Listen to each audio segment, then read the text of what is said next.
Today is Friday, Parashat Va'era. One of the first Pesukim in the Parashah says, Va'era el Avraham, el Yitzchak, el Yaakov. And I appeared, and Hashem speaking, that He appeared to Avraham, to Yitzchak, and to Yaakov.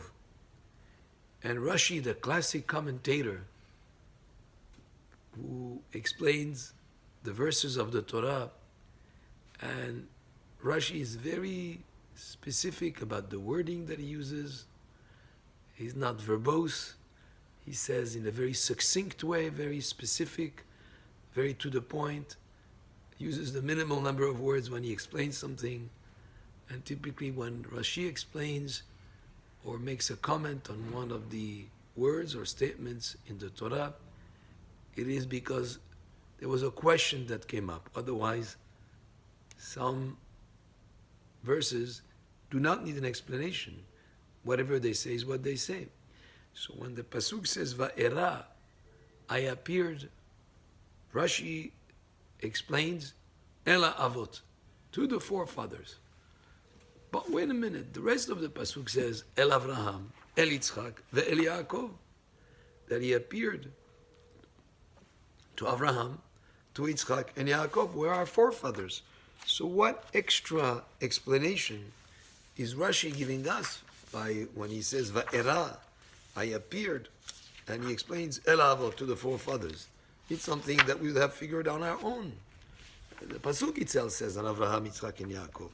So what need was there here for Rashi to tell us, Va'era El Avot? It means to the forefathers. So the explanation here, one of the commentators explaining what Rashi meant to say, is brought in the book Pradesh Yosef in the name of Rabbi Meir Parmishlan, and it says like this: El Avraham, El Yitzchak, El Yaakov, to Avraham, to Yitzchak, and to Yaakov is redundant. You could have said just El Avraham, Yitzchak, Yaakov. Why El to Avraham, to Yitzchak, and to Yaakov? And this comes to teach us a very important concept. That yes, even though each one of them, Yitzchak was born in the house of Avraham, the house of a righteous family. He had great yichus. His father is Avraham Avinu. Yaakov was born in the house of Yitzchak. Yitzchak was great yichus. It was a great family to be born into. Yet each one, based on their own merit, they deserved the greatness that they had. They were great people, Avraham, Yitzchak, and Yaakov, each on their own merit, not just because they were born in a family that was such an important family.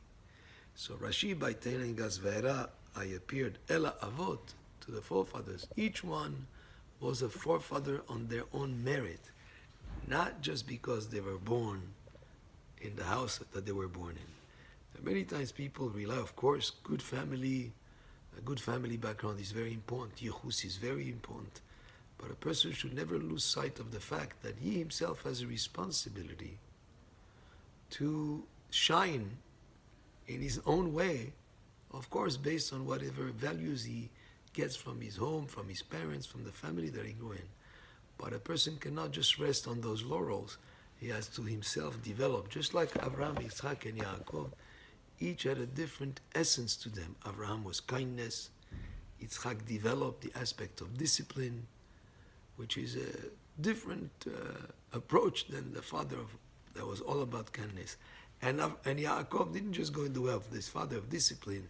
He merged the chesed, the kindness of Avraham, and the discipline of Yitzchak to bring it into tiferet, into glory, to create his own and to shine in his own very way as Yaakov. And that's why Ela Avot, each one of them is called an Av.